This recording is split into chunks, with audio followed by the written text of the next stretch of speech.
What's up, everybody? Welcome back to my channel. We are now on interview number 3 in celebration of Dominican Independence Month.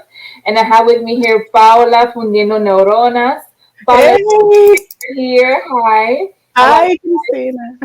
Hello. A lot of y'all already know who Paula is. You've seen her in my comment section. You've seen her on my lives. We previously did an interview for Hispanic Heritage Month as well. So if you haven't caught that video, I'll leave a link to that video as well, where Paula went a little more into her background, moving from DR to Europe, and some other topics that we touched in there. So definitely check that interview out as well. So Paula, how are you doing today? I'm doing very well, thank you. Viva y suelta. Ir respirando.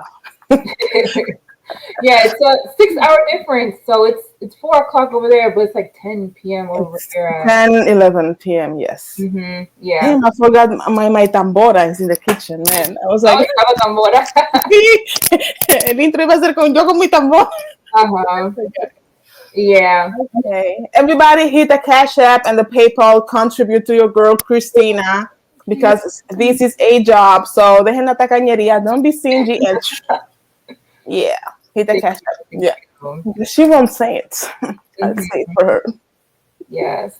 So, so something that I wanted to do while interviewing different Dominicans was to get Dominicans that come either from different kind of backgrounds or that have different perspectives.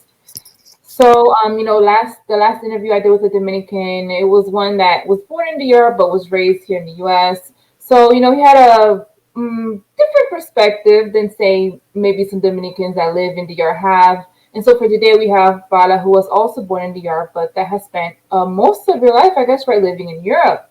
Yes. So your perspective is quite different. And like I mentioned in our last interview, I know that you get a little frustrated with us here in the U.S. I know. Yeah, and I know some of y'all read Paula's comments, and you're probably like, whoa. Yeah, but Paula's really cool, y'all. She's super cool. She's very passionate. Put it like that. Very passionate. Yes. Totalmente, yes. Okay. Yeah. So I'm going to get right into the questions here. So we have a list of questions based on certain things that me and you have discussed, and that I know that you also wanted to talk about as well. So for the first question or point, I wanted to ask you to kind of touch on and elaborate on the Dominican experience in Europe. And also kind of how Dominicans identify over there. I know you've mentioned to me that most Dominicans don't necessarily identify as Black or whatever. It's different for you guys over there. So you want to just give us your perspective on that. Well, thank you, Christina, for having me in all this. Huh?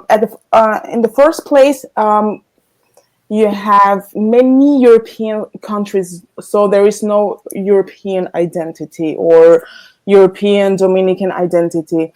So the Dominican experience is very different. It's very different if you live in Italy, in Portugal, Spain, or if you live in Norway as a Dominican. Why? Because in Spain, especially in Barcelona and Madrid, you have a lot of Dominicans. Also a lot of Dominicans in Italy. You have less Dominicans in Luxembourg or in Belgium, where I live, and way less Dominicans in Denmark or Norway. So the experience will be different. In Spain, as you speak there your own language, Spanish, and the community is huge. You have like 100,000 or 150,000 Dominicans. There are, yes, Dominicans neighborhoods in Spain.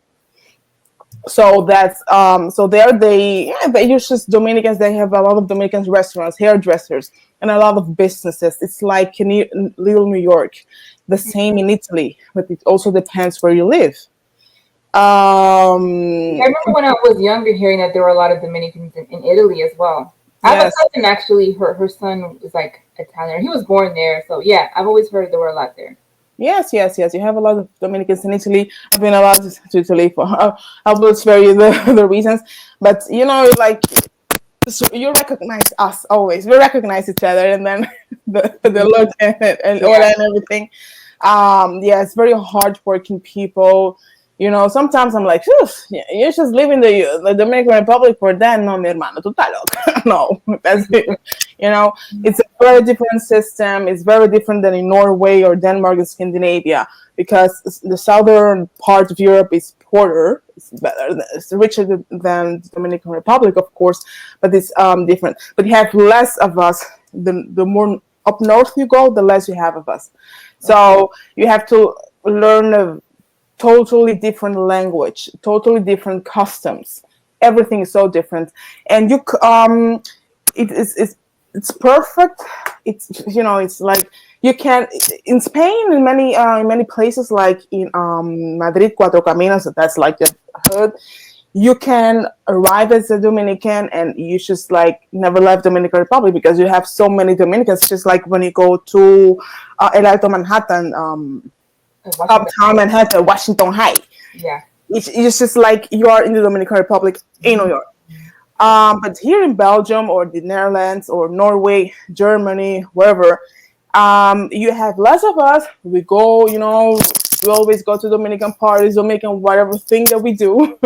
But also you are around other Latin Americans, and you connect also with the local people and with people from everywhere, from Morocco, Tunisia, from Moldavia, Turkey, doesn't matter where the people are from, Vietnam, everything, Peru. So we are, although these countries are not very multicultural, you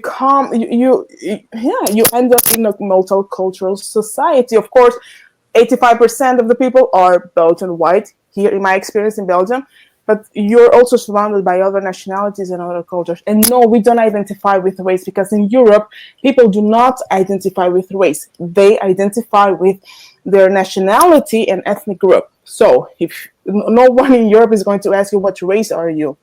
When they ask you, what are you? They're asking for your nationality or ethnic group. Mm-hmm. So you're saying like, I'm Dominican.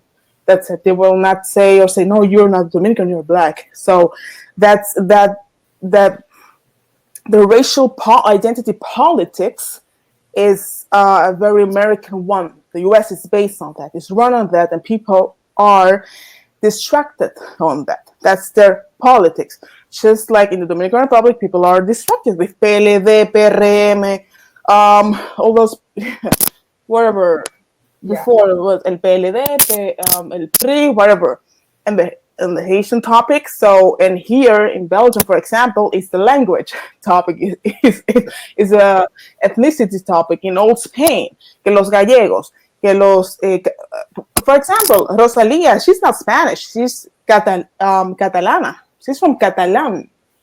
When, you have to listen to her interviews when she says sometimes, yes, I can't believe that me being from Barcelona, she never says from Spain. Yeah, there's like some conflict there when it comes to that, and with her. Yes, and they're saying like, yeah, she's done some cultural appropriation because she's. I was about to say that people say she's like appropriating Andalusian. Yeah, la cultura andaluza, blah blah blah blah blah. So even though you have countries and nationalities here in Europe, there is no truly nation pride or identity as we have Dominicans or Latin Americans. We are Dominicans, and then we have our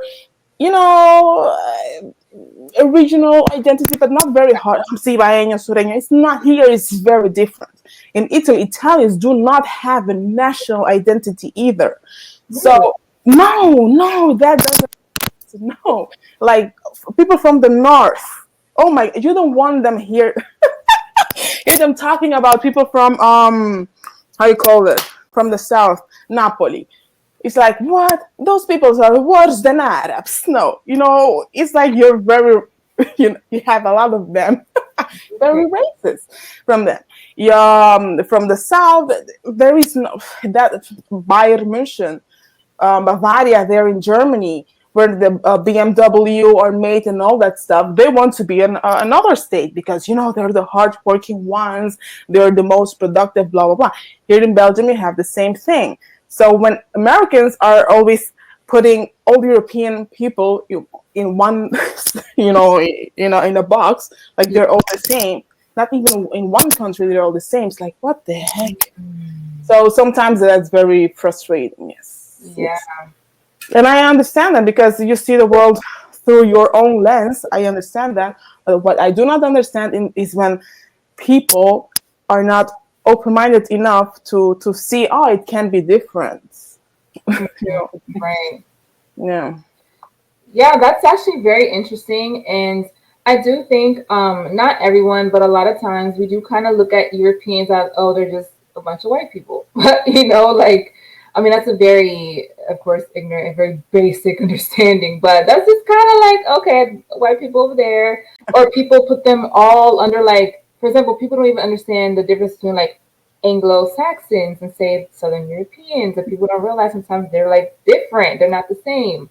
Like a Spaniard isn't considered an Anglo, like, you know, things like that, or just like the differences in like phenotypes across Europe and things like that. Like it's not all just one collective type of white. If you see people from Moldova, I don't know how you say it in English, you will see like, are those people Europeans? No, no, no, no, like, no, no, no, no.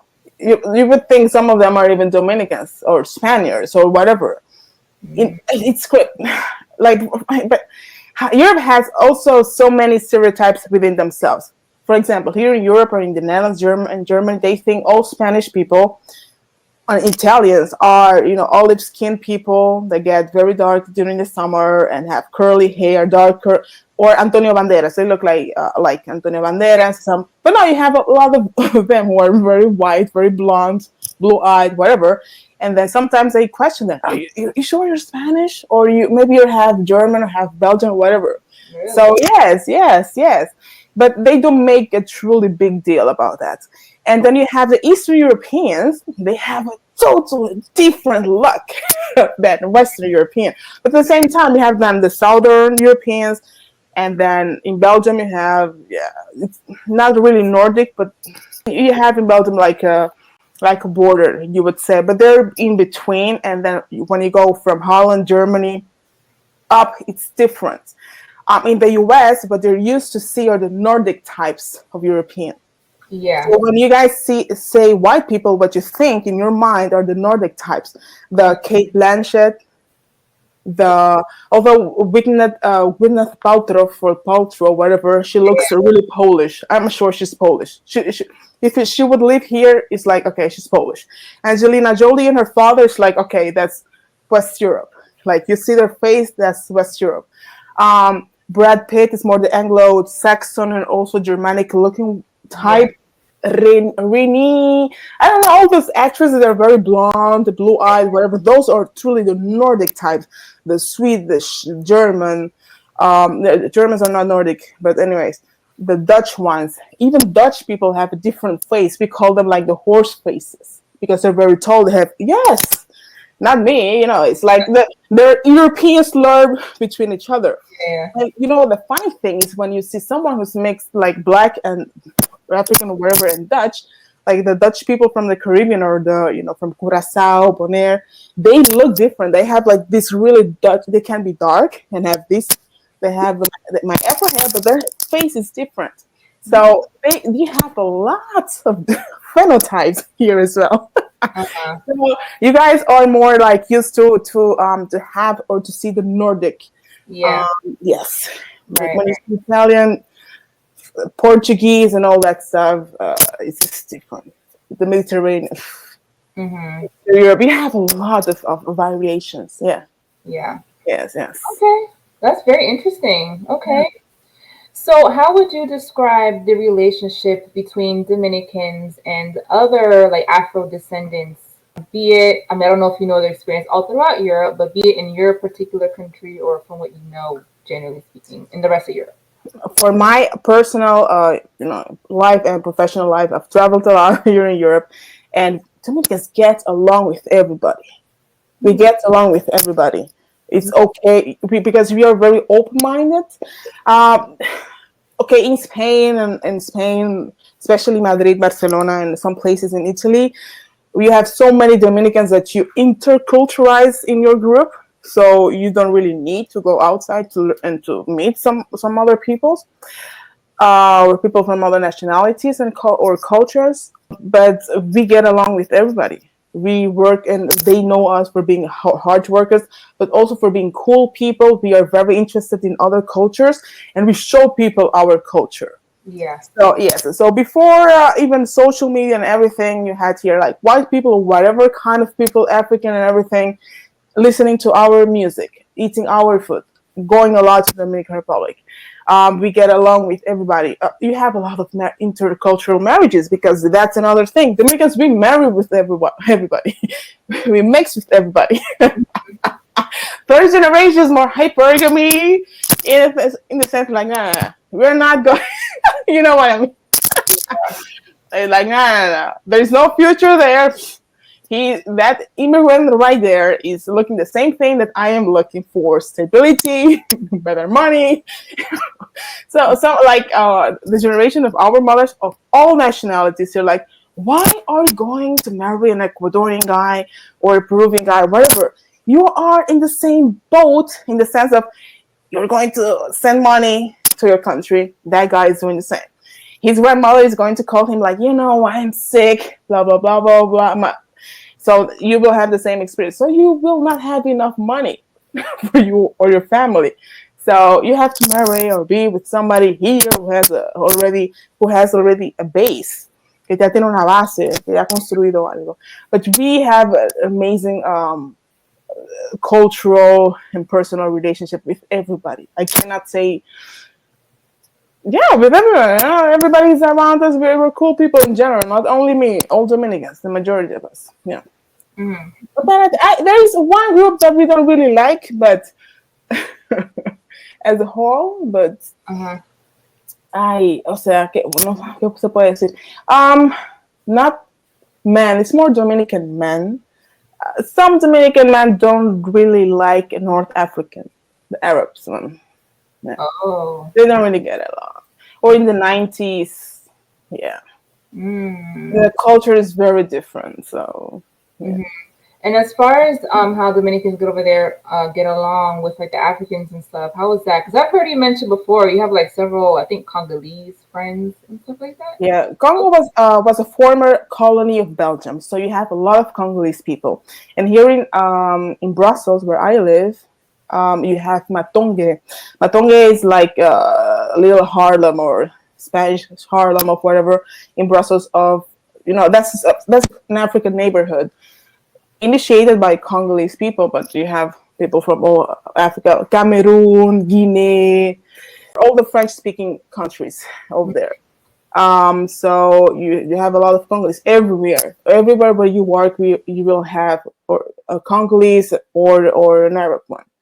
So yes, we get along with a lot of people. When you go to school, you have a Congolese in your class. When you go to university, you have a Congolese or whoever in your class from Ghana, Nigeria, but also from other countries like Colombian, less, but still, from Morocco, Tunisia. So yeah. Mm-hmm. So actually, we're kind of obliged, and I think that's a blessing because the Arabs they stay in their lane because they can. There are enough of them here. That's half a million of them. But still, you cannot live a life here without being surrounded by other people. It's impossible, and that's how you learn of each other. Yeah, you go to each other's restaurants. You go to each other whatever. So yeah, okay. I can give you 1,000 examples only of my own street. So. The Brazilians and all that.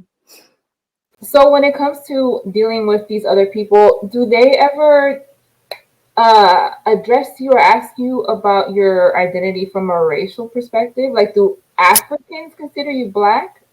No. Africans don't like that. Oh, no. There is, however, a difference. The difference, the younger people who are influenced by social media and US identity politics, racial politics, and all that stuff, but those are younger than 30 years old. They're more around 18 and 25.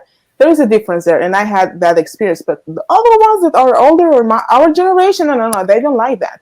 But they also kind of laugh at Americans. concerning that. It's like those people don't know who they are. They always say, "Oh, they don't know who they have no culture, they have no identity." How they dare think that mixed people are white people, are black people, blah blah blah, and they don't like it because they're come on, they they realize that by saying mixed people are the same as black people, you're pushing yourself away and you're giving your place to other people. That's crazy. That's only American thing. And when you're push, the same what happens to Danny Lee. You're pushing people to say they're black. They're black from the moment or whatever. Maybe not black. Let's say you are. I don't know. You are whatever culture. Let's just put like a cultural identity. You're the pen. You're a pencil. Let's say somebody's a pencil, and you say you're a pen. You're a pen. Don't get mad when that person is going to take advantage of that, and you are the race. You gave a place to that person. So no, Africans don't like that at all. They make a difference, and they don't like what's happening now. Like some mixed people under the influence of American culture are claiming themselves to be a bit of black, but they don't like that. They make their distinction. They truly don't have that problem.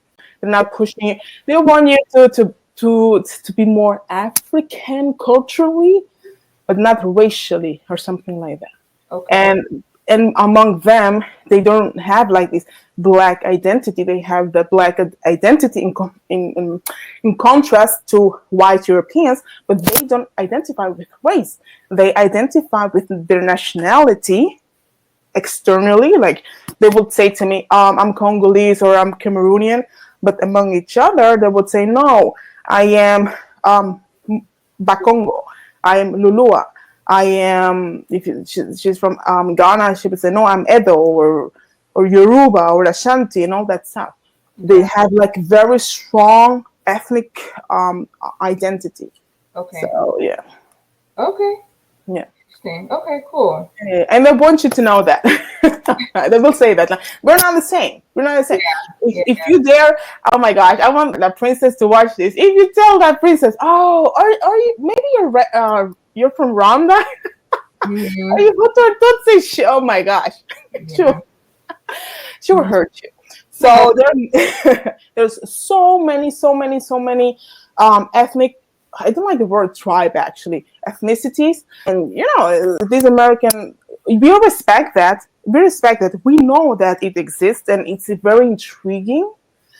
But the fact that you want to, from an American imperialistic point of view, again, export those thoughts and impose them is very crazy. That's where it gets a bit, you know, like touchy. Like, no, we understand and we respect how you identify. No problem, but please respect and understand, not even understand, respect that we identify differently. That's not so hard. Mm-hmm. Yeah. For example, sorry, I'm talking so much. You should say now. This friend of yours, I saw his interview. The light-skinned Black American friend Turner. Yeah. For example, I respect totally that he's a Black man. He's a Black American because that's more than a race.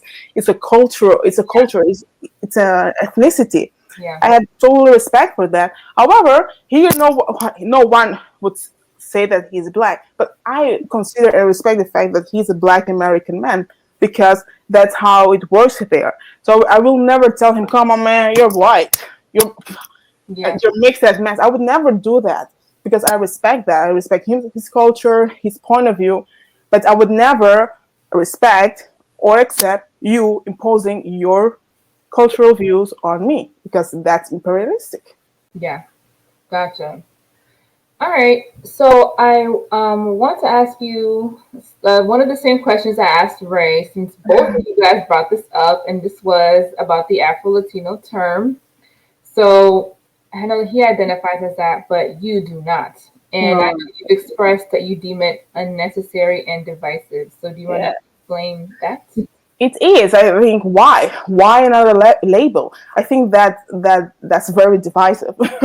So you're going to identify as Afro-Latino, and then the other one is Euro-Latino. I've seen on social Instagram people are identifying as Afro-Taino. Yeah, I've seen that. I'm like, well, the majority of us don't have a lot of Taino, so you're like Afro-Taino, and then you have, in serio, man, like why? Wow. Wow. To me, that's so divisive. Being Dominican, 75% of us are just a mixture of three big ethnic groups, cultures, or race. So being a Dominican, o sea, yeah, it's like a mandatory. It's just like the definition is that you have in different proportions already those three. Yeah. Whether you look like or not. Like even you can look like Cameron Diaz if you're Dominican. You have el negro detrás de orejas. Like it doesn't matter how white European you look, you have most likely, more than most likely, black in you. It doesn't matter. That's what that means. El negro detrás la oreja. Right. It doesn't mean that it's a chunk. No, it's like you have that in you. So we don't identify with race, but we already have that in us. In everything of Dominican culture, you have those three things intertwined with each other and also in us. So why are we going to divide ourselves? Euro Dominican, Afro Dominican, Afro Latino, and all that stuff. To me, it's again that's more a U.S. Identity politic tactics in order to make that's how I see it. There is always a racial problem in the U.S. to distract people. People love that.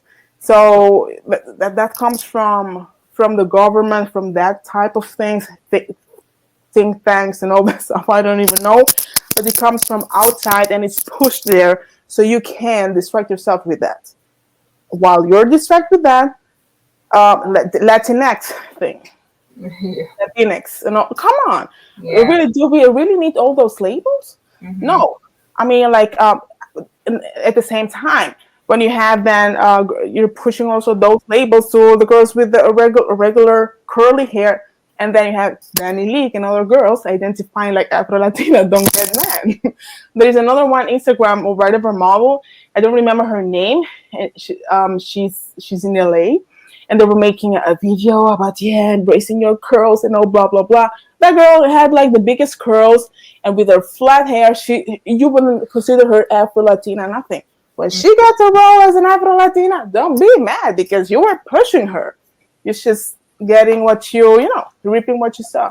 So no, again, it's divisive, and no, we're just Dominican and that's it, and we're Latin Americans. Mm-hmm.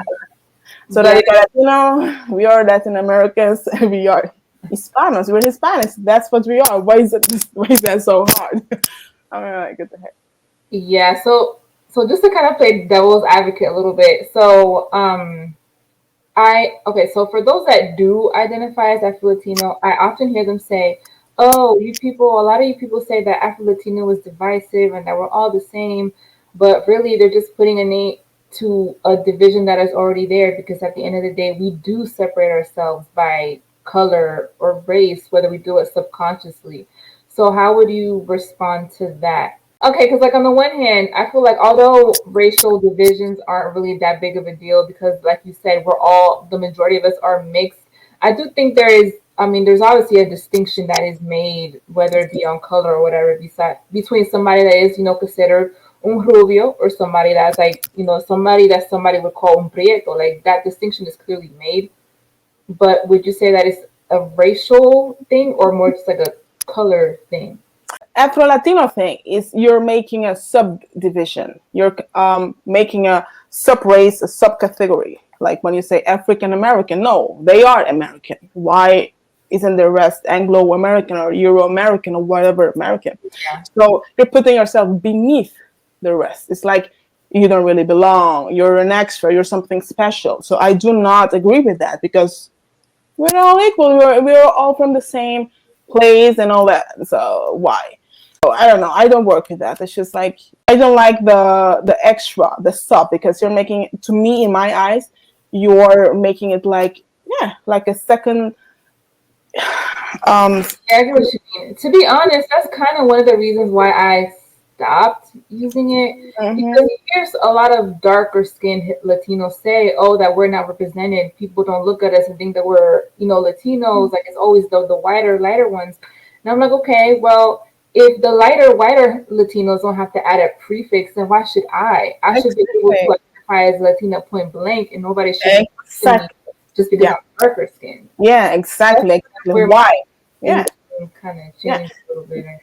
Exactly, and again, Afro Latino. It's like, okay, why Latino then? Because actually, we're not really Latinos. The real Latinos are the Mediterraneans, Afro Latin American We're going to Latinos, get technical. and they're Latin Americans. The Latinos are the Romanian, the Italians, the Spaniards, and all that stuff. Not us, the Latinos. If you want to be really technical, so why the Afro there? Afro Native, Afro Hispanic would make sense. It would make more sense. I Leave it. Afro-Hispanic. Yeah, does that exist? Oh my god, everything. So that's actually what they're doing is using North Anglo American ideas on us. That's the thing. That's yeah. Like all the identity boxing thing. Those are American ideas, but projected or put ¿cómo se dice? Executed on us. Like we're going to move to copy and paste that on us. That's a thing.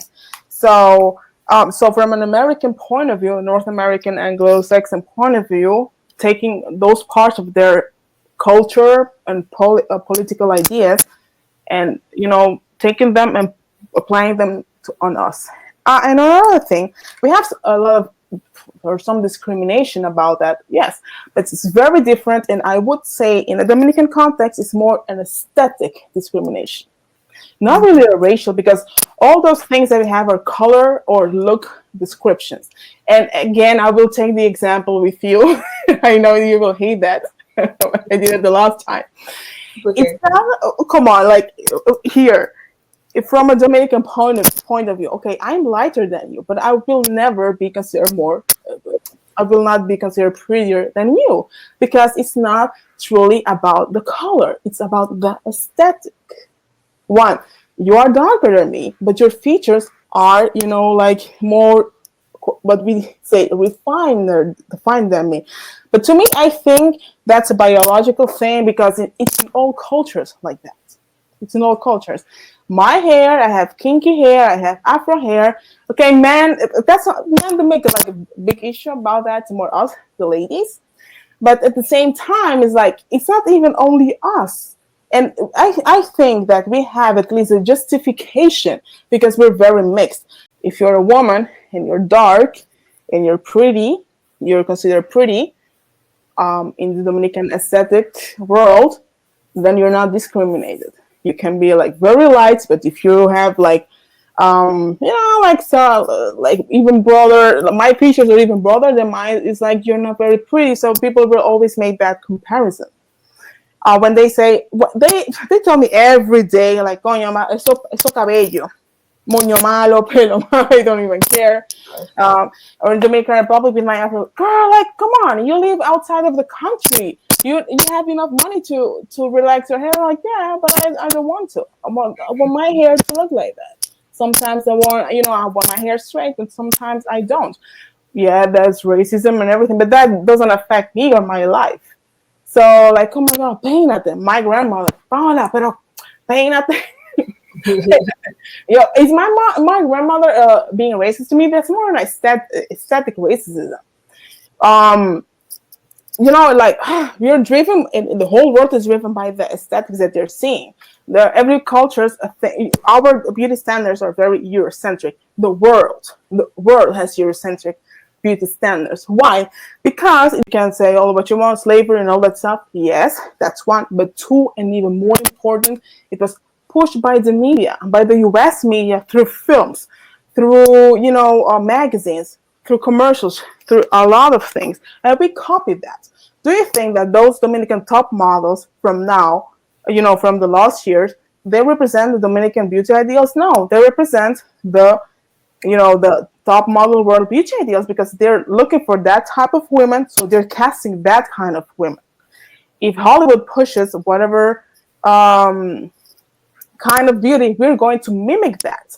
So now, that the beauty standard is having that, Arab hair thing, and then you have the fox eyes and the extra cheekbones. That's Asian, and they have the bigger lips and the more curved body. That's more among people from African descent. So we have nowadays that's more on Instagram because that's that's being popularized on that on Instagram. So we are copying that type of beauty in the whole world because that's the aesthetics that's being sold, that's being promoted, and we are copying that also in the art in the whole world. So when we make that distinction, it's also based on the world aesthetic things that we are following. Mm-hmm. From a moment in the DR, no, in Hollywood, people start to shave their heads. We will also do that. So we have an aesthetic discrimination, not a discrimination based on race and color. It's more an aesthetic discrimination based more on women. However, I have to agree with Ray, or not to agree with Ray, to take into account his generation because he's in his 40s, Ray. Mm-hmm. So during his youth, it was different because he belongs to the generation of my sister. And there, okay, we also had our Dominican and American Eurocentric beauty standards, and it was even more than now. That's truth. That's something that I had to admit because I come from another generation. Like when Ulises says that when he was a kid, he never saw black people on TV. I was like, but when I was a kid, I saw black people on TV, but Ulises is almost 50. Yeah, so they come from a different generation where probably a lot more apparent. My God, in your 30s. I'm in my 30s, yes. Yeah. So by the time you were coming up, it was probably a little different already. Yes. When I was a child, it was different. You still saw more, the white and people, the white Dominicans, but it were always the same people, the cousin, the son, whatever of the elite TV. And then Telemicro came with Juan Ramón Gómez Díaz con el canal de la Mona. Then he is the one who made the TV accessible for regular Dominicans. Because all the other channels like Antena Latina didn't exist by then. Colorvisión and all that stuff are still owned by the Dominican elites, like the Bonetti family, Los Corripio, and all that stuff. So the true elite, and it's their people who work there. Don Freddy Veragoico, he was from the elite. Nowadays, Milagros Herman, who is like she's in the politics now, she belongs to the elite. Maria Cela Alvarez belongs to the elite. So those people that were in the TV and have always worked in those channels belong to the elite. But then you had Juan Ramón Gómez Díaz in his own TV channel. He has two, and there is like where stars at Raymond Pozo was born and many stuff. Many Dominicans that come from from El Pueblo. Yeah. So when did Sábado de Corporán come about? Oh, este corporán, con las corpore. That was in 1990. Oh, 1998, 1918, no, 90. Yes. And with las corpores, I remember because oh my gosh, the daughter of my godfather worked as a corporate there in 1994. Yes. Okay. Yes, and there was she was a black one because my godfather was a Haitian, so she was a black Dominican. Yes, and my madrina, she has my color. So, and they made this selection. It's like the girls had to project the Dominican people. So you had a blonde one, una indiecita, una negrita, different. You can see all of them every year, and they look different. And then you had el sábado chiquito de Corporán. And Isha and all that stuff. Yeah. Okay. Yeah. But Corporán had been in business since forever, since the 60s and all that. Oh, gotcha. Okay. So, well, since we're kind of already in the subject, so one of the questions was your thoughts on racism and colorism in DR and Latin America as far as the media and novelas are concerned. And because, I always hear people bring up, that in the telenovelas that you like never see black people, which is true. But at the same time, I'm like, well, keep in mind, the majority of the novelas that most of Latin Americans watched were Mexican. So I wouldn't expect to see a lot of black people in these novelas. I mean, granted, there are black people in Mexico, but they're a very small minority. So I mean, I'm like, okay, we'll take that into account. Because because in watching some of the Colombian novelas, I did actually see a little more black people. But generally speaking, I do think that overall there has been like a lack of darker Latinos in the media. But anyway, what are your thoughts on that? My thoughts on that, I even made a video about that in Spanish a couple of months ago. Is like, yes, there is on TV, no, as a society, of course, in all societies in the world, they have racism and colorism, whatever. In my, our Dominican racism is very, very different than the US one because it comes from another history. And in every society, the colorism and the racism is different and it's lived different. Like when people tell me, somos mal, esa vaina is racism, yes, but it's different. It doesn't offend me as it would offend somebody else. That's why when in the US you say the N-word to a black person, black American person, that person will react differently than a Dominican when you say to him the N-word. You say the N-word to me, I'm like, okay, muy bien, ya, gracias, okay, yeah. Felicidades. My reaction is different because I am not an African American. So even though you have the same problem, the experience is very different. But I don't think that the Dominican Republic is a racist society. It's not. The government isn't racist either. But you have some racist individuals and colorism, however you want to call them. You cannot deny that it's a truth. But not the majority of us were not like that at all. And another thing is the telenovelas, to me, I have a problem with that because when people are complaining about that is why do you want to be projected in trash TV? I am sorry. To me, telenovelas are trash. Trash. I thank my father so bad for not letting me watch novelas, telenovelas. Why? Because it's always a lie. That's also a product made to distract people. In general, distract women. You know, why is a telenovela made? It's always it used to be always it used to be the same story. You are a poor girl and you dream that you will find a man that will take you out of poverty and you will be so happy.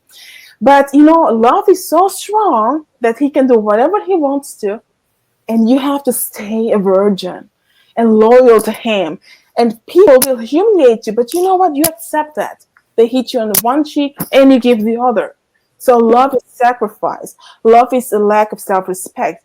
And a man will save you out of poverty. Those things are made, to make people relax, to make people flee their realities. Middle class and high middle class people do not watch telenovelas in Latin America. They do not. My sisters that went to college and my dermatologist and all that stuff, I have something in my skin, so I have dermatology. Those people do not watch telenovelas. The ones that watch telenovelas are the ones who are at home, who don't work outside of their homes, or that kind of people. The other ones, no one. Papi me dijo a mí, nadie, y no solamente papi, many people, nadie en este país ha llegado lejos viendo novela. I'm sorry, it's always the same story. It's so stupid. Bad actors. and another thing you have to take into account, those telenovelas are always aired in countries that are poor and have bad politicians. In all West African countries, Morocco and all this, but also in Eastern Europe. Those telenovelas are never aired in countries like Germany, Norway, Denmark, Belgium. No, but you go to Hungary, those Hungarians, they know Marimar. No, the Arabs, my Guadalupe, they know them. Really? Oh my gosh, when I was in the 90s, here in the 2000s, La Patrona. You want to know how I know that there was a novela called La Patrona? Because a Congolese colleague of mine that had said, yes, yeah. I didn't even know. It's always in those countries, where you have dictators, weak democracy, that those telenovelas are aired. Never in countries where people are a bit smart, or they care about their country or their politics and all that stuff. So it never bothered me that we were never represented there. And another thing that I learned also from a very young age, it was like black people in those telenovelas are always projected in a negative manner. So why do you want to watch a show where you will be projected in a negative manner? And I remember watching Por Estas Calles, and that's so old. And actually, I was not allowed because that was a telenovela for truly old people. But we would snitch, my sister and I, like Anaya sometimes. It was like, we'll go, time my dad come, who was explaining that kind of stuff to me, like you say, Rosalinda Serfati, whatever, whatever. You know what Serfati means? Blah, blah. And he was telling me, those people are cast on their looks. It's always the blonde, blue-eyed women, blah, blah, blah, blah. The men look like this. The majority of people in Latin America do not look like that. Those people belong to the elites. The elites are the ones who own that game. And they want to project that because we do not look like that. And they're always on the magazine. So what they want to say to us, like, this is what you have to aspire to. Right. So there is a whole game in that. So when you look a lot of that, I was not even allowed to watch El Árbol Azul or El Carrusel de Niños because you had like in Carrusel, I remember there was a Polish girl, the main, the main character. So when you watch that kind of stuff over and over again, that's brainwashing you.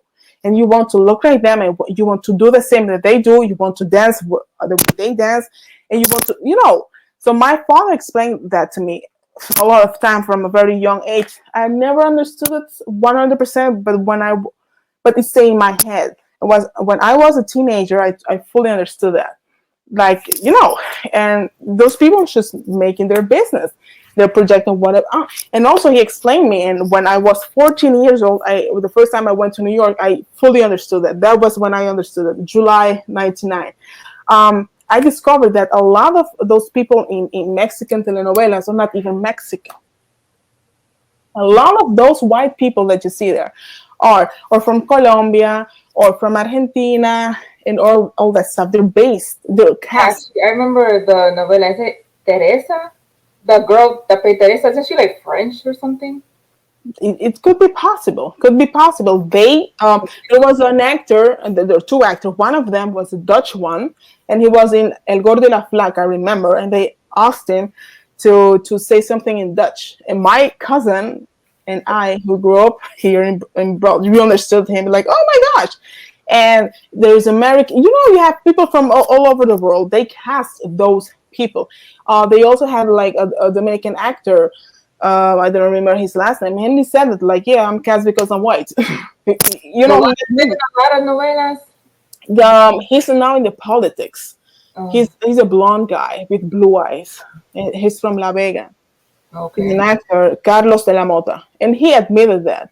And I also saw an interview of a girl in Univision. She didn't want to admit that, but at the end she did it. And yes, those people are casted based on their looks solely, and it's like you have to look a certain way. And the Mexican mestizo always have the same role as well. They're always the maid. They're the chauffeur. They're the janitor. So they own their own people as well. Yeah, they're the ones who live in barrio. Yeah, and is the full away people. Yeah, and the thing is, they have their media. That's their media. That's their business. They choose how they're going to operate it. If you have your media, you choose how you're going to operate that. So don't ask those people to represent you in a different way. You are the one who have to represent you in the way that you want to. Like now with the social media, you have your channel, you have your media. It's up to you to decide how you're going to portray yourself. Yeah, I was actually thinking while you've been saying all this that instead of relying on these networks or whatever that are already there, they've been doing the same thing over and over again. Like, do your own thing, create your own network, like represent your own people and cast your own people, And yeah, I think that's something an approach more countries should take. I really agree. Because I feel like Dominicans, I don't think there's like a lot of really big like Dominican movie stars, at least not like Hollywood status, but I've seen Dominican movies here and there. There's a few. I remember Balbuena from back in the day, and there's a few I've seen that the people in the movie actually looked like typical Dominican people. Mm-hmm. So I think people have to take it upon themselves to represent their own people. Yes, and in the Dominican movies, they are so bad but so funny. You see everyone, and the majority of them, the main characters are black or dark. Manolo Zuna, um, hey, Boca de Piano, Chevy Garcia, and all those people. It's always the same actors, and the ones that make the money are the black ones. Yeah. So it's different. It's different. But those countries, Venevisión, I remember in Venezuela, they had a lot of telenovelas in the 70s and in the 80s and in the 90s. And yes, it's always the same. Brazilian as well. It's always the same thing, the same stories. But Brazilian is different, and the same people, the same faces, the same hair.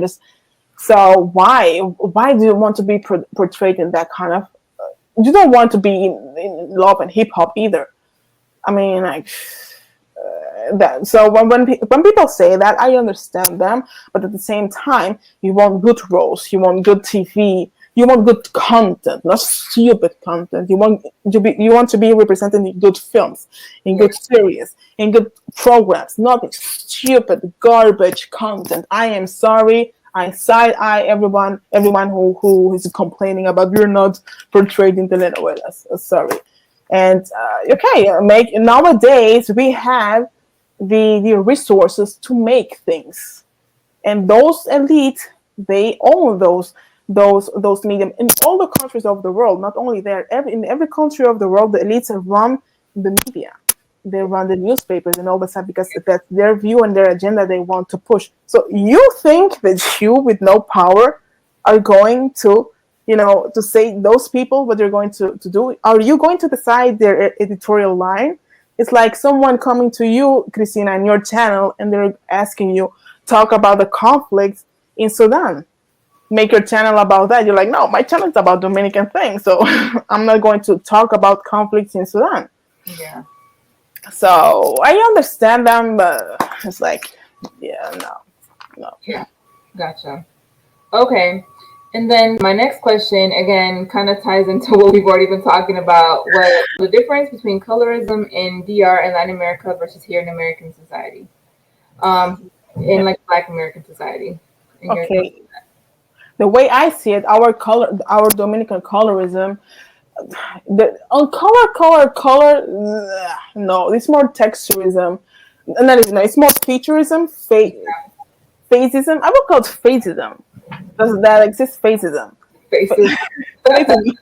Your face features, and that's the most important thing. That's where you get more discriminated, if you want to, or it's more like comments that we always say. Nari is one of my nicknames. Narisua. My father called me Miñata. One of the nicknames. I mean, like, but the thing is, we are, I think, trained to not care about nicknames. I guess, even though some of I them don't even know. are expensive, but I guess people don't do care. I am sure that the reason why his nickname is Chivo, it's because he looks like a chivo. He looks like a goat. Come on, if you see if you're Dominican, Now, if I have to name all the nicknames of my neighbors, only my neighbors, El Caballo, por fuerte y bruto, Maco. Marco, one of my childhood friends, his nickname is Marco. Why? Because he has the Marco eyes, like deep brown. Oh my gosh. La Garza, come on, La Garza. He's very slim with a long, ¿cómo se llama esto? Long neck, long throat. Yeah, long throat. La Pantera Rosa. So they're very white. The Pink Panther is a white guy actually, but he was very thin, and he was like that. Come on, Wow. my ex-brother-in-law El Mono, and my niece, the one that you saw, you remember when you were explaining all this to me, La Monita. That's her nickname, and she loves her. He plays basketball, and on his t-shirt is El Mono. And my niece, she has a t-shirt with La Monita, and her little brother is El Monito. So I don't know. I think we're trained to not care about all that stuff. Sometimes I don't know. I won't tell my mom's nickname because it has to do with her long teeth. so, Oh, so we all have like nicknames. That my my gosh, thousands of nicknames. So we pick on people. There is this Dominican in New York, and she has Fajas Lagreñua. She's a black Dominican, and she has like a big fro. Actually, that's extension, but people call her like Lagreñua. Also, a cousin of me is Lagreñua. So her brand is Lagreñua. Her Fajas Lagreñua. So I think that we tend to identify a lot with our nicknames, with our several nicknames, and we get picked on what we something that draws attention, or your hair, or your eyes, or your nose. In my case, it's my nose.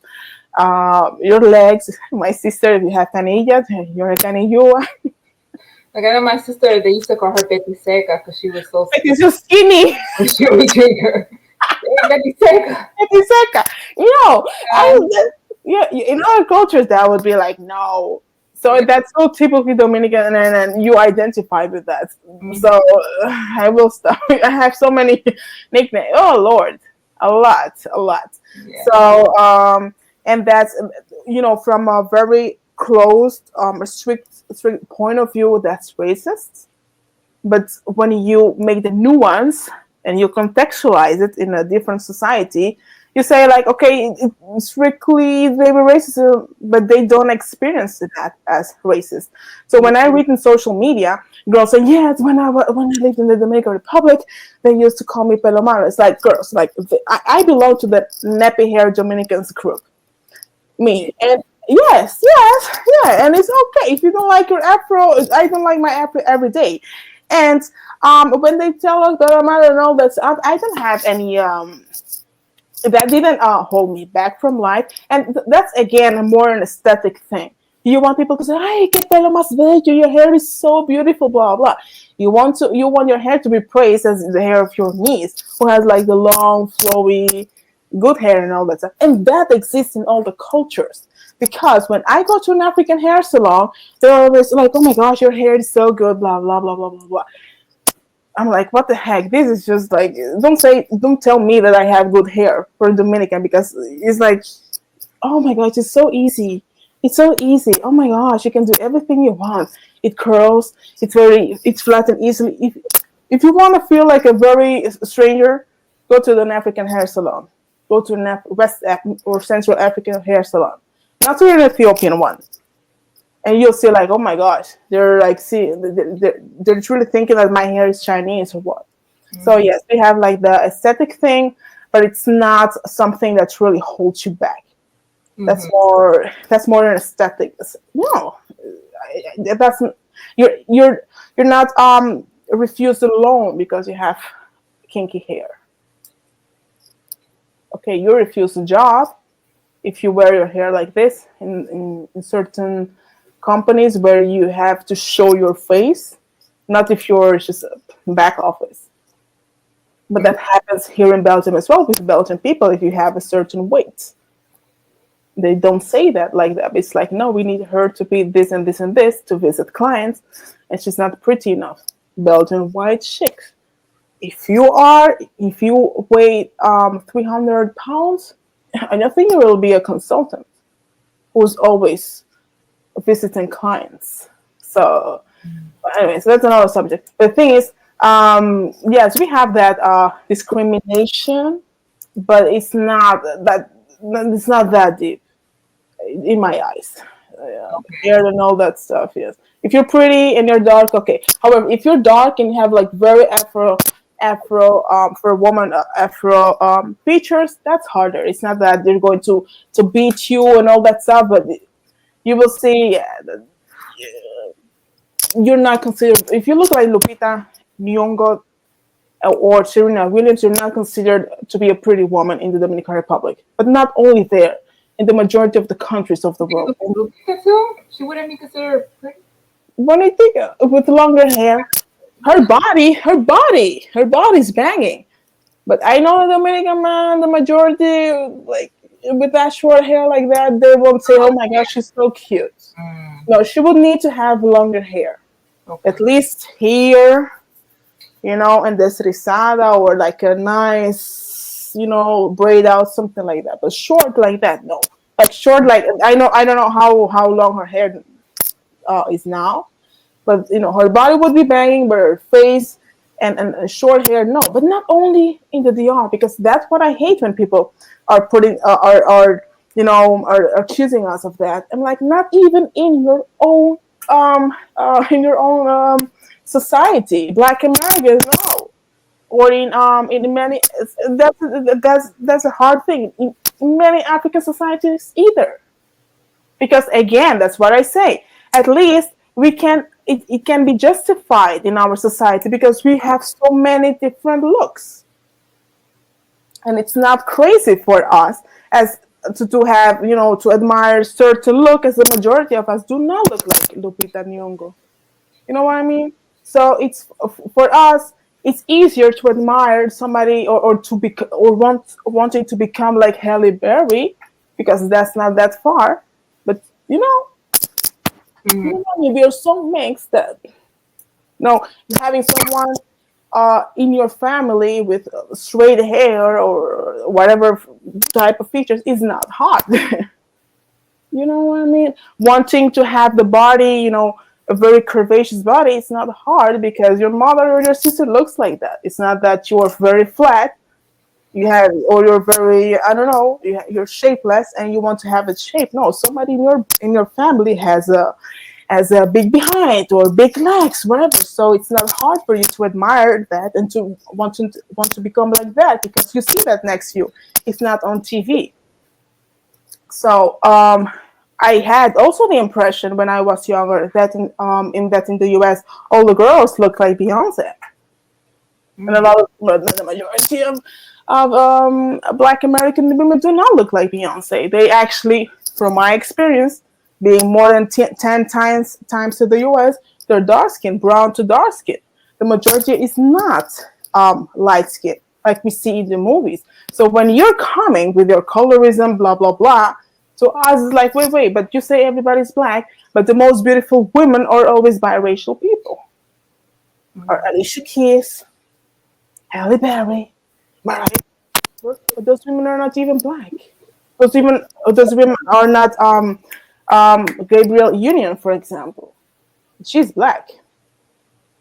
You know what I mean? So Hmm. we have 27 issues, but our colorism racism issue is not as deep as that. We have a bigger issue that is classism. That is our big issue. But yeah, yeah, that has kind of been my sentiment too. At the end of the day, all of these issues Or to a yeah, certain extent, but I definitely see the classism as a big thing. it's a big thing, and it's not better or worse. It's Yeah, just it's also an issue, but it's the one that is truly rampant.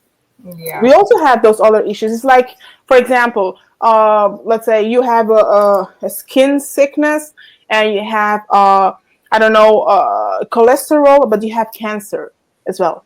You have three issues, but our cancer is classism. Hmm. Classism is our cancer. You have also other sickness, but they're not as worse as that terminal cancer. So we have different issues, but How would you respond to people that say that the classism though is also linked to color? Because I do sometimes see people online say, well, why is it in DR that in Lo Barrio and the poorest places it's all black people? Like, why is that? If racism and blah blah isn't that bad over there, then why do you see that? Like, how would people that say that, I am sure, have never been to a barrio. Because in a barrio you see all the colors. I actually not so long ago I understood why people say that, and it's because in many Caribbean islands, or not, like in Jamaica, I finally understood that colorism is linked to classism. In Jamaica, you don't have apparently somebody with that looks like me being poor. A Jamaican person and somebody who lives in Jamaica told me that, not me. I could never understand that. So in the society, in Jamaica Republic, I don't look like from a high society, but in Jamaica, I cannot be poor. I cannot be from the ghetto, and also many other from those Caribbean islands. However, you have many Dominicans that look white, good hair, and all that stuff that are poor. However, it's true that the majority of rich Dominicans are white. That's true. But those people came and they came with nothing and they built something. That's the way it is. Come on, you can. Okay, they're rich. Okay, what do you want them to do? To give them your money to you? Okay, they're rich. The majority of the rich people in the Dominican Republic are white. So what's the problem now? The majority of the rich people in Haiti are mixed. Are the mulattoes? What do you want them to do? To give all the resources to the people? I'm not giving anything to anyone. So do you give your resources to the homeless people there? You help them once, twice, but are you sharing your resources with the homeless people, regardless of color? So to me, that's always like a weak thing. Oh, they're white. Okay, they're white. So what do you want them to do? To solve it or not? Do you want them to Isn't that communism when people are dividing their resources? So that being said, would you say that a person that is Black can attain that same level of status? But you have people in the DR that are Black that belong to the higher. Go in San Pedro de Macorís, San Francisco. You have a lot of Black, not entertainers and not the baseball players, but they also belong to the Dominican elites. They're not Corripio nor Bonetti nor Vicini, like the top 10 rich Dominican families that own the whole Dominican Republic, but they have a lot of money. And another thing, watch a los Foco Titicos, that interview, and it's on tape, it's on YouTube. A los Foco Titico, la fortuna más grande, because every Dominican knew it, like in 1990, but he's telling his story. 1990, the biggest Dominican herencia inheritance was acquired by a Dominican Black man, and his father was a mixed man. 500 million pesos in 1990, and he blew it up in 3 or 5 years. No one in the Dominican Republic had made that amount of money. No Vicini, no Bonetti, no whatever del diablo. It was a mixed man from San Francisco, I guess.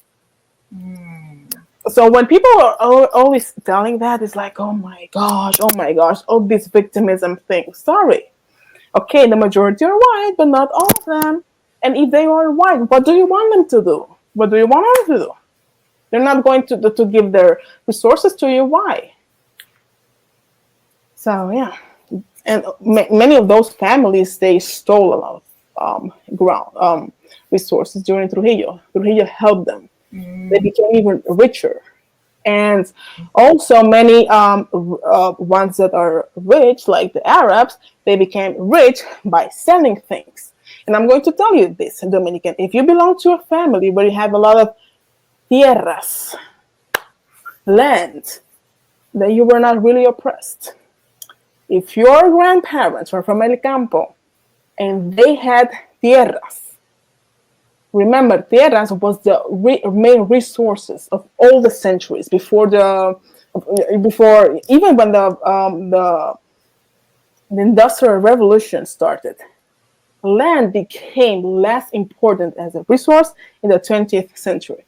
If your family had a lot of tierra, if your grandfather inherited land, then I think they were not as oppressed and poor as you guys like to think.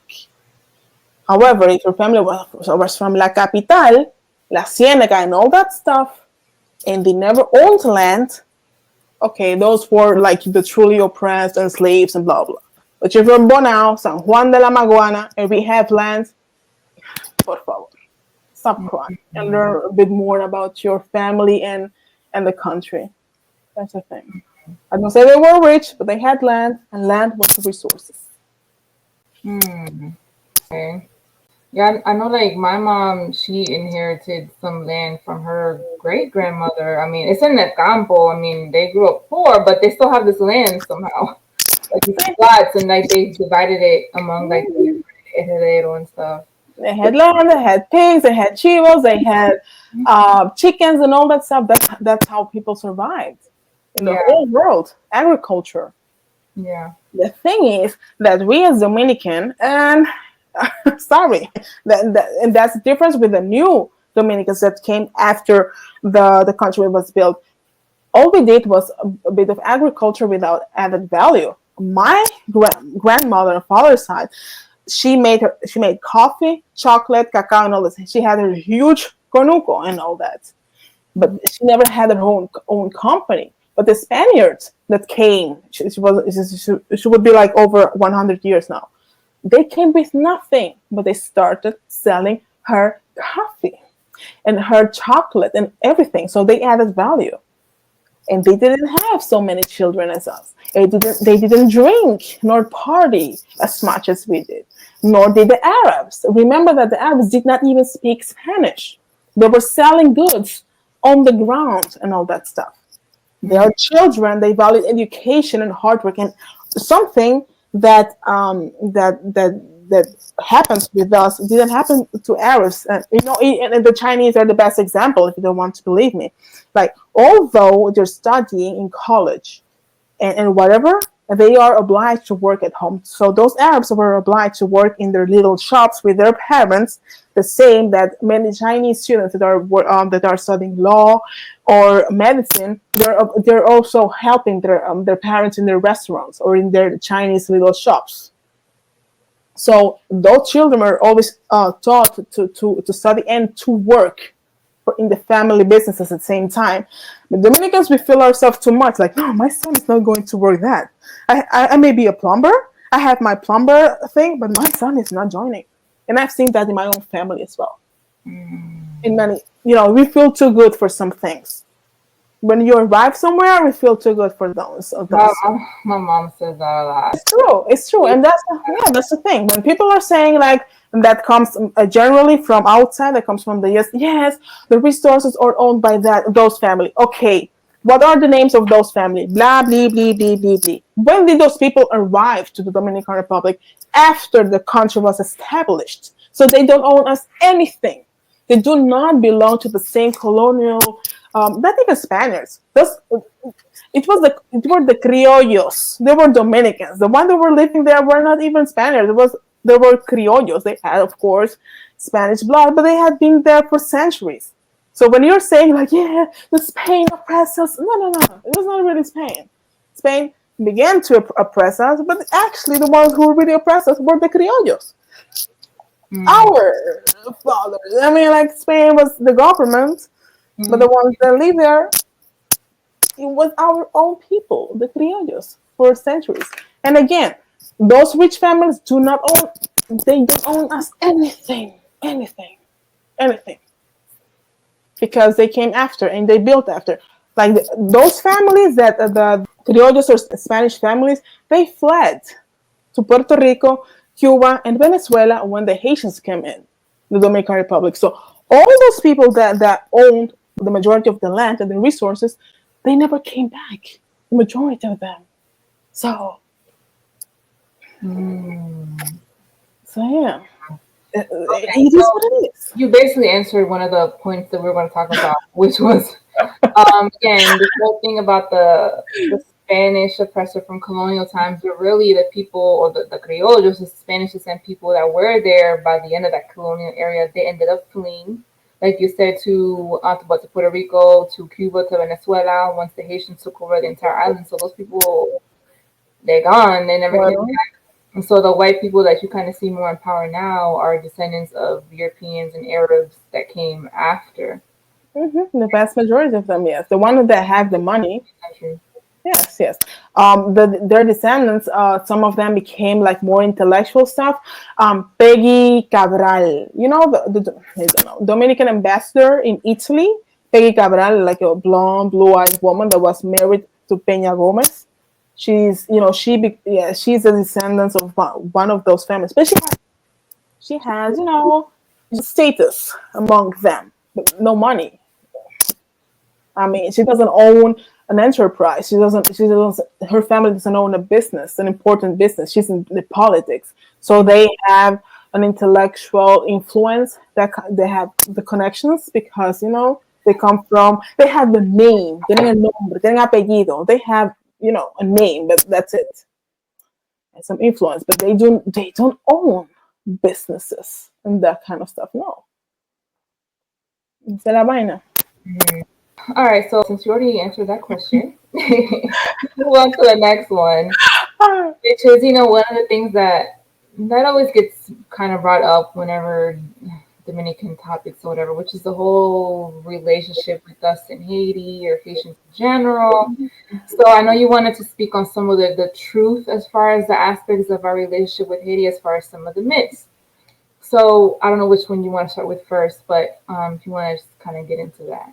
the myth is, of course, yeah, Haitians are lynched everywhere, every day in the Dominican Republic. They're oppressed. They're blah blah blah. Come on, por Dios. No, I will not say that. The majority of Dominicans do welcome Haitians with open arms, like that. Yeah, come, you're welcome. No, of course not. But saying that Dominicans or the Dominican Republic, as in general, are very racist or racist against Haitians, it's not true. And at the same time, you have to make differences between which group of Haitian, and why actually. Because when they say, "Oh, it's just because they're black," I read a comment of Bloodman saying that if Haitians were white, Dominicans would not have a problem. It's not true. It's because the immigration is too large. It's too big. It's too much. Like here in Belgium, where I live, the migrant population, the immigrant population is not even. It's not even 10%. Not even 10%, and people are getting crazy. Too much immigrants and all that stuff. 30% of Dominicans of the population of the Dominican Republic is Haitian. That's too much. That's 30%? 30%. 30. That's a lot. That's one. And two, it costs a lot of money. Come on, like the hospitals, like the majority of women that give birth in a Dominican hospital are Haitian women, not even Dominican women. That's the truth.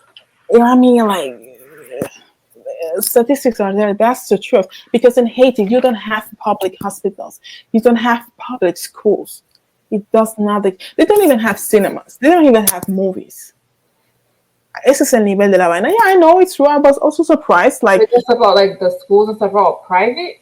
yes, it's Mm. private.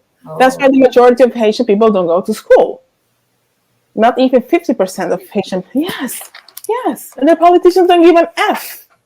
So at the border, you have a lot of schools, but Haitian kids, they go to school in the Dominican Republic. In some schools at the border, those Dominican kids are put second.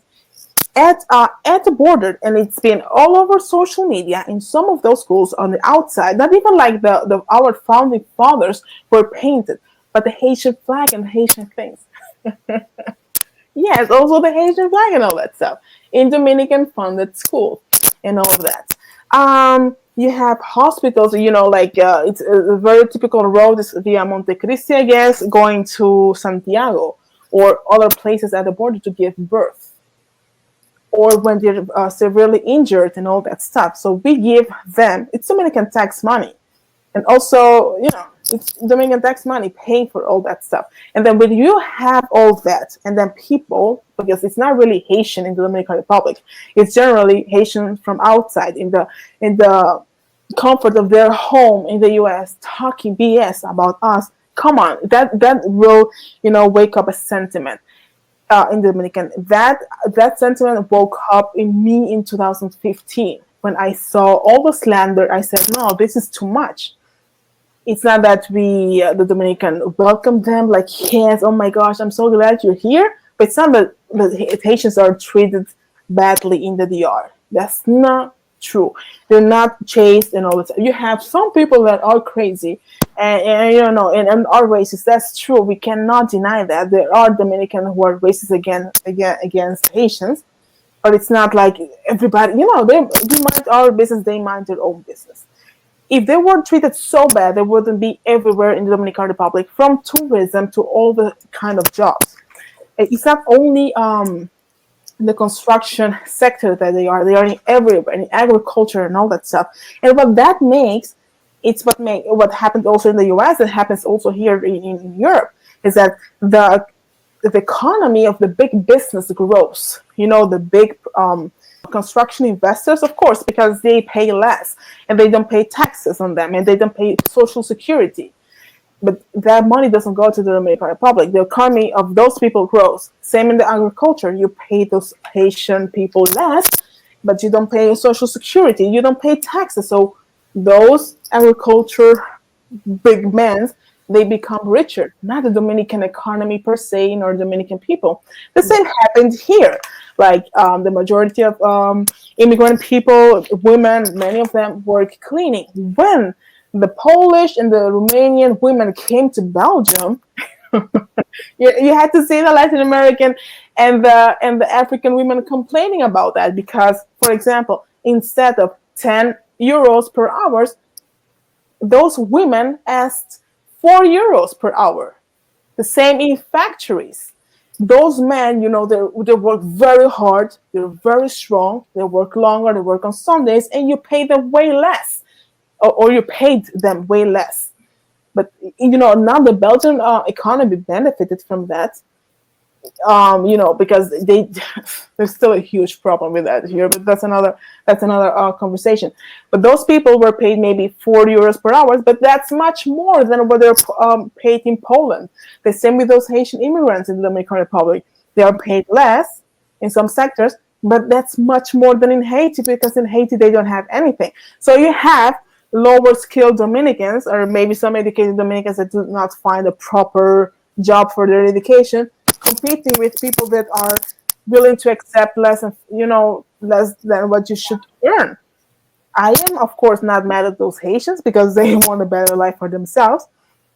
But I also understand the Dominicans. They say, come on, like, people label us as lazy, but it's like, I cannot work for 1,000 pesos when I know that job is worth 3,000 pesos. So yeah, those the owners of the projects, of the building, the construction things, and agriculture, all those big business, yes, they profit a lot of that, of course. Yeah. And the state knows that, because that's another thing. The El Metro was built by Haitians as well. Haitians were there working for the for the government.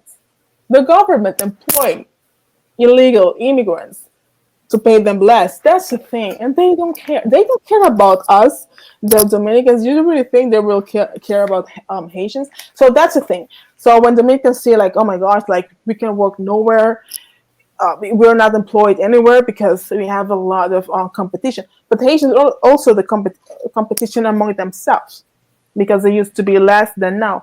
And also another thing, before 2000, the migration began to hit hard after 2010 or 2011. After the earthquake?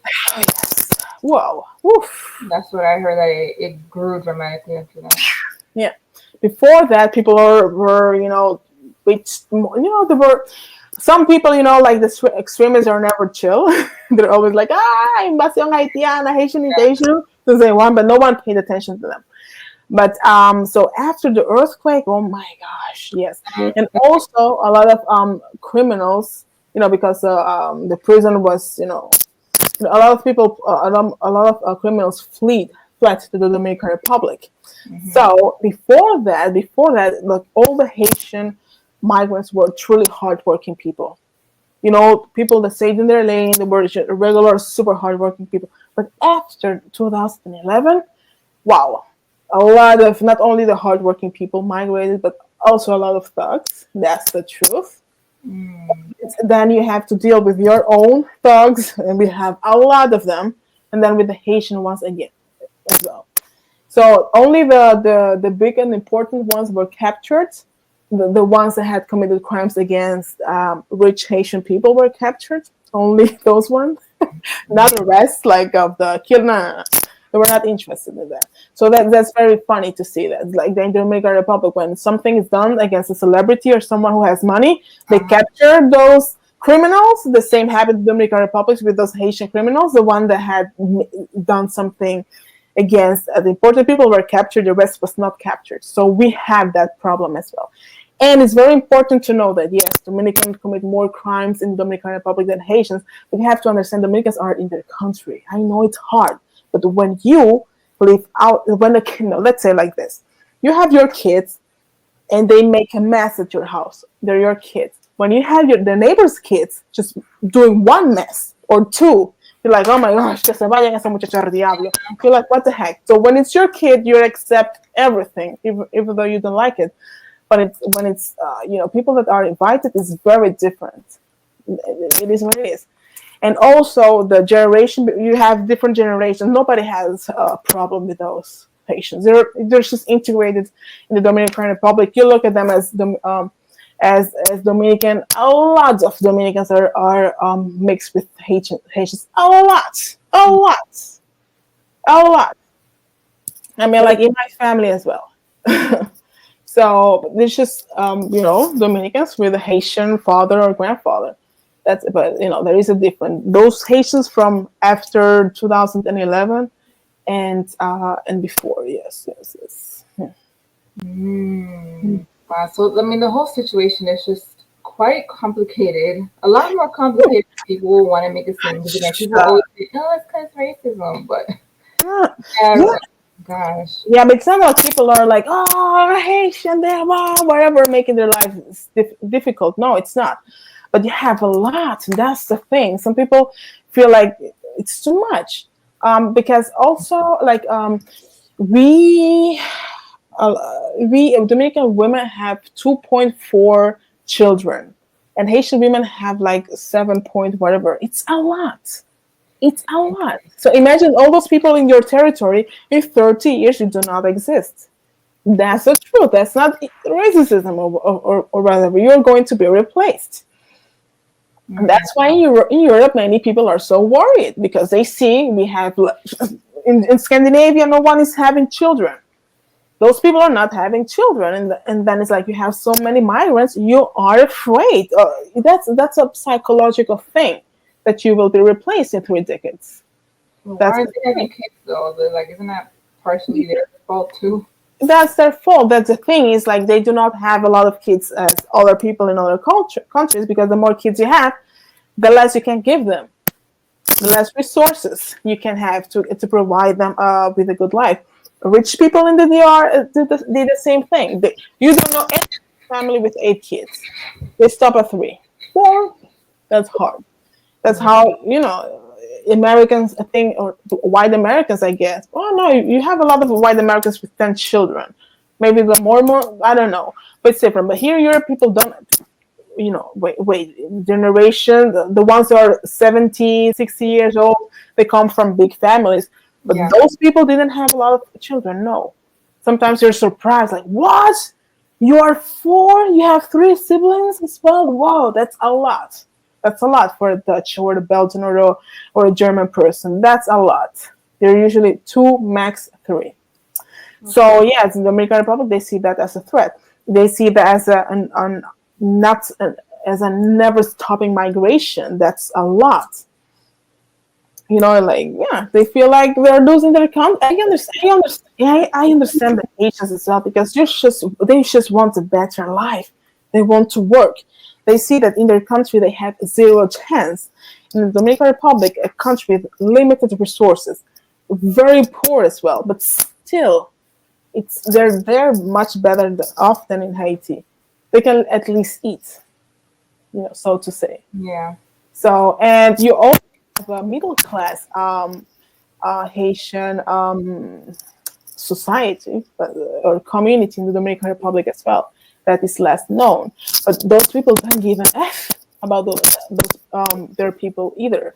There's study at the Pucamaima. You have a lot of Haitian professors in Dominican University as well. You have Haitian doctors. You have in La Zona Colonial Dominicans. You have Haitian who owns hotels there in our colonial zone, where we declared our independence against Haitian. They have hotels. You know why? Because we are a politically stable country. And they know we receive more tourists, which means more resources for them. It's always about economy. It's not about race or color, guys. It's about money. So they are willing to invest in our country and not in their country because we're a stable country. That's very important for international politics. When the U.S. wants to, or whatever country wants to make a deal, or not even as a country, you as a company want to make a deal with someone, you want that person to be reliable, to be stable, and we are politically stable. Who's going to make business with Venezuela at this moment? No one. It's Yeah. politically stable. You'll make, with who? Chile? No, Chile, no. It's stable, but still. Peru, Ecuador, Dominican Republic, because we're politically stable. So the Haitian people, middle class, having businesses in the Dominican Republic, but they don't really care about their own people either. In the touristic sector, and especially in Samana, you have a lot of Haitian working there because they speak French. Haitian, middle class Haitian working, at the good jobs, because we have a lot of French tourists or French people in Samana. So yeah, Mm-hmm. yeah. Not all the Haitians are the ones working and selling stuff on the streets and all that stuff. No, yeah, and it's what it is. But the ones that are truly talking BS about the DR are the Haitians and non-Haitians that live outside of the DR. Yes, and sometimes they used to frustrate me as well because on the social media and Instagram, you're reading something from someone that lives in, I swear, por mi madre, that lives in Namibia. Yeah, Dominican, you're raised, blah, blah, blah, blah. Yes, te lo juro, por mi madre, que se muera ahora mismo. I'm telling you, like, Dios mío, esto no puede ser. People from all over, like, also young people here in Europe, I'm like, what the heck? I mean, like, everybody has a PhD nowadays between Dominican Haitian relations. Yes, you have to know that Dominicans, have a deep-rooted self-hate issues and they're still racist against Haitian, blah, blah, blah, blah, blah, blah, blah, blah. I'm like, oh, yeah, yeah, yeah. Yeah. And also, we have now more than 100,000 Venezuelans. In the beginning, we welcomed them because you're highly educated. You have to know that Venezuela gave a lot of scholarships to Dominicans to study everything, whatever. Medicine, blah, blah, blah, plastic surgery. Yes, a lot of good Dominican surgeons studied in Venezuela with scholarships and all that. So they were welcomed. But from at the moment that it hit 100,000 in a year, it was like, oh, yes. So you have like also university Venezuelans my teachers that are migrants, doctors, a lot of Blue Mall. Dominicans there in La Capital. Blue Mall is not even Dominican. Blue Mall is Venezuelan.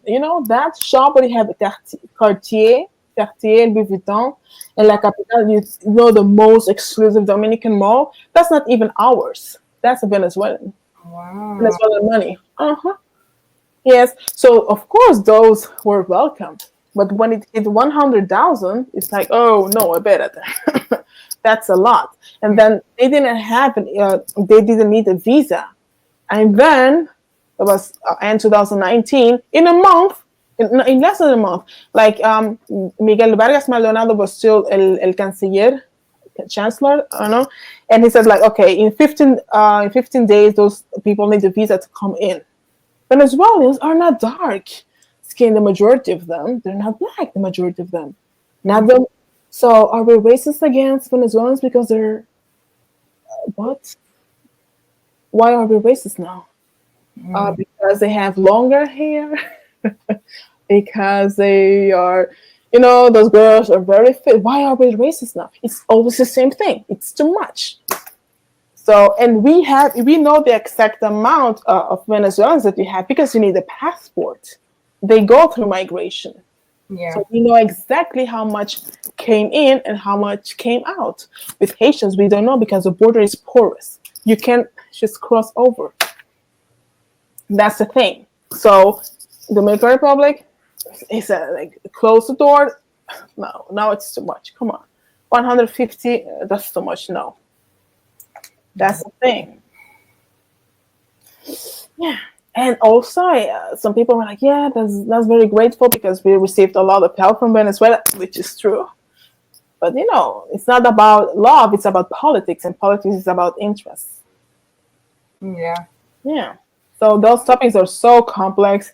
And we are all here on the internet. And that's just the current situation. That's not even getting into the history because that's a whole nother beast in itself. Yeah. those things are so complex, and we like to stay on the surface and like, yeah, make some judgments by the things that we think that we know that is on the surface. It's always deeper. Yeah, it's always deeper. That's Right. what I'm saying. Yeah. Right.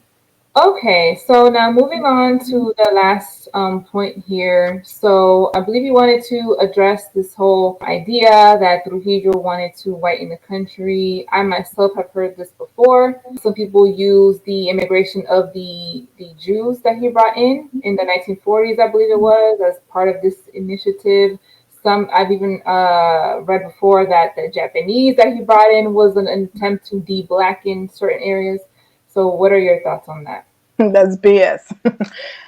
Other BS. We all grew up believing that, but that's a very romanticized idea. Trujillo didn't want to whiten the country, as they say, because do you really want to whiten the country with even less than 1,000 migrants? 1,000, and that happened after Pursley massacre. And actually, what he wanted to clean his image in the branding because of what he had done in 1937. So, and it was very difficult to those people to get, to enter the country and all that stuff. You don't want white in a country with less than 1,000 people. That's one. And two, Japanese are not white. Actually, those people were there because they needed those people for the country to work for the country, and they taught us some things, especially the Japanese. And three, he also that's less known. He also gave visa to 300 Hungarians or something like that that works in the weapon. Hungarian? Yes, 300 something like that. Hungarians, yes, to develop the gun making industry in Dominican Republic, and he deported them after 1 or 2 years. Why? Because those people were, had a very different culture. They were not like submissive and all that stuff. They drank a lot. They were Hungarian, so they're very different. How do you deport white people to Europe if you want to whiten your country? Wouldn't you, make some, import people from all over and give them land and all that stuff if you want to whiten a country? Don't you want to import more? Europe was shattered, was in ashes. Don't you think that those Polish people, especially Polish people, wanted to migrate or they did migrate to Latin America, and a lot of Spaniards, Portuguese, Italian after or during the Second World War. So he could have done the same thing. That's one. And two, why would he want to whiten the country when he himself imported a lot of Haitians? Yes, he imported Haitians to work in his own sugar refinery. That's less known. The state's sugar refinery, it was from Trujillo. He didn't employ Dominicans. He employed Haitians. So he hated the Haitians so much that he employed Haitians. That's how he wanted to whiten the country, by importing Haitians to his own business. And also the Parsley massacre. People are never agreeing how much there were. Okay, of course, it happened, and that's very, that's a dark page in our history because of what he did. But I don't believe it were more than the 1,000 people. Even one person is too much, but not more than 1,000 because of the area. Not a lot of people live there, certainly during that time. And those people, okay, there are thousands, theories why, some of them were stealing. What happens nowadays as well in that area? A lot of Asian people come in, they steal some stuff, they do some stuff with the help of Dominicans. If it happens today, it happens back then as well. So they don't operate alone. They operate with Dominicans as well. So, and it wasn't because they were black? No, because in San Francisco de Macorís, you also had Haitians with the Cocolos, but also Haitians in a lot of Dominican batallas. So the ones that, those lives were spared, those people were just working there. So at the border, Haitians were not killed because they were Black. It's because, the political thing, the worst thing. Oh, I don't know. I'm not, because I'm of course not justifying that, but it's very different. And it was not 100,000, 50,000 people, because even not today, 100,000 people live there. That's a very dry area. If you have never been to Banica, you have never been to in the north, Monte Cristo, and all that stuff, please shut the f up.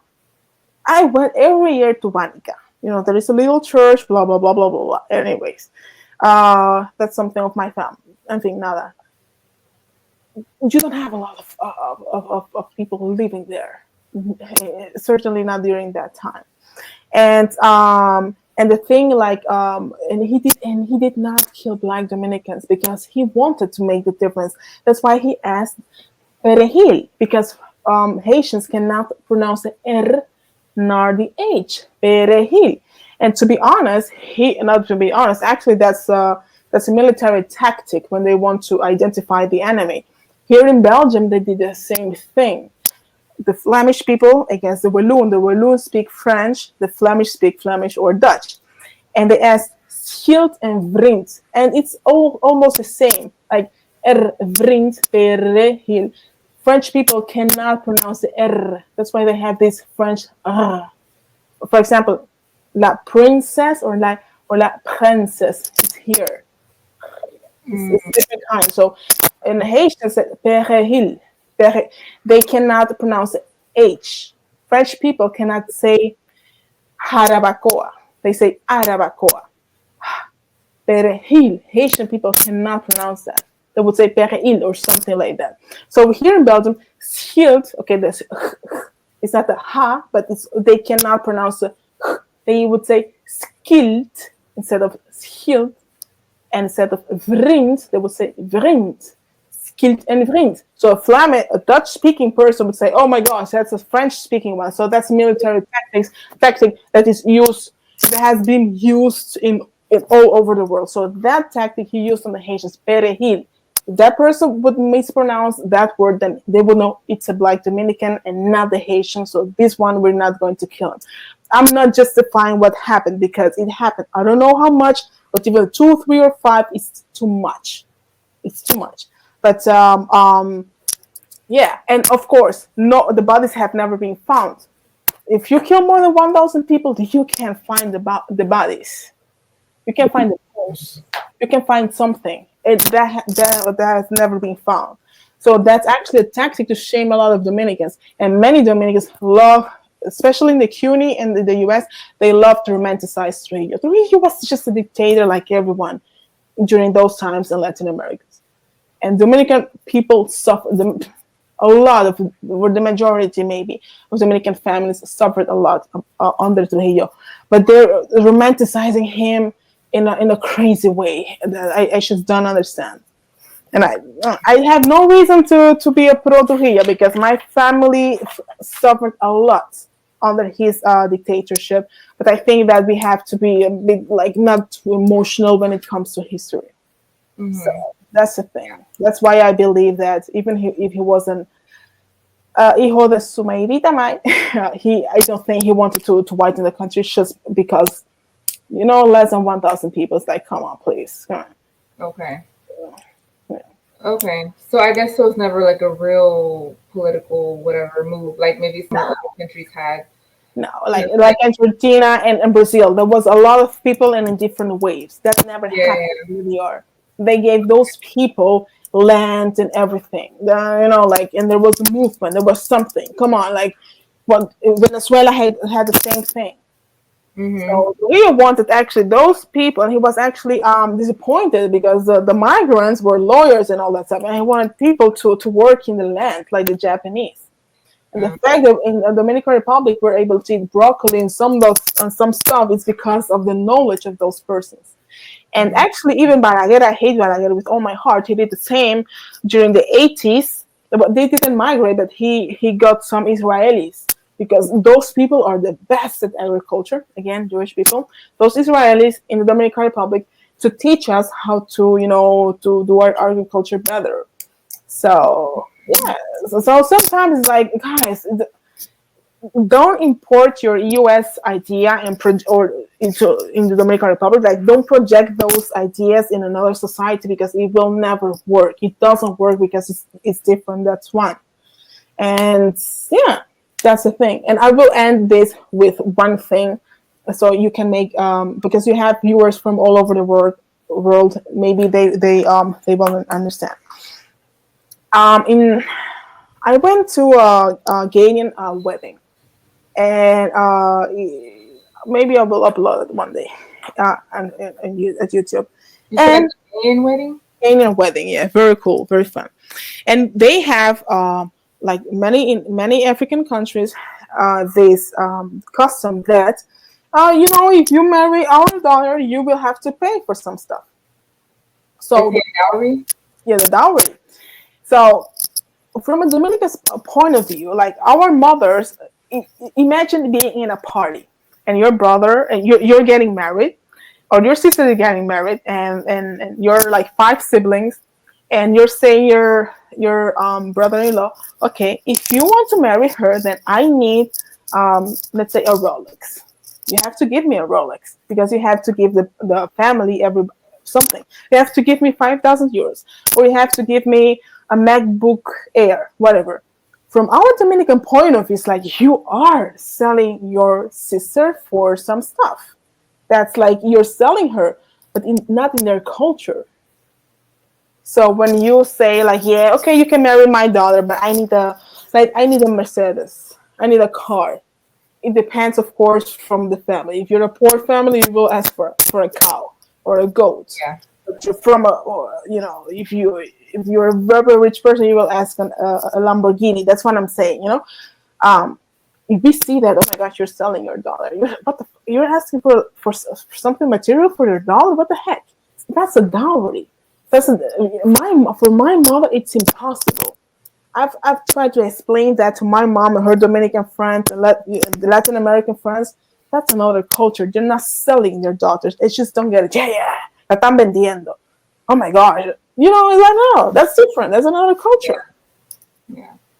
So you can't. I cannot look with my Dominican eyes in that culture and make like judgment if I don't understand that culture. I have to look to watch it and study it, with their gloss on. I also made that mistake many times. Like with Ray, I made a mistake like, hey, wait, Ray is in his 40s. I belong to another generation. That's why he sees Yeah. it differently. I belong to another generation. Yeah. So, okay, things had changed. That's the thing. Right. Yeah. Yeah, I think that's that is or it's been a reoccurring theme online, or at least on my channel. It's something I've myself, especially towards the beginning of my channel, that I try to kind of really put out there. Like, you guys, when assessing the situations of other countries, you got to take your American lens off and at least try to look at it from that perspective. But to people from outside of the U.S. who are looking at our situations over here, you got to put that American lens on. Yeah. Understand this is why things operate here the way that they do. Yeah, exactly.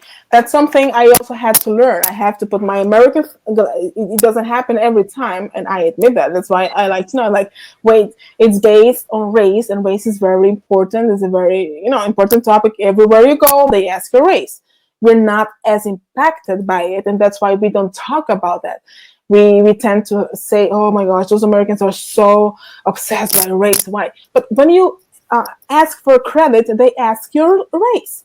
When you go to college, I thought it was only for college, but no, it's for everything.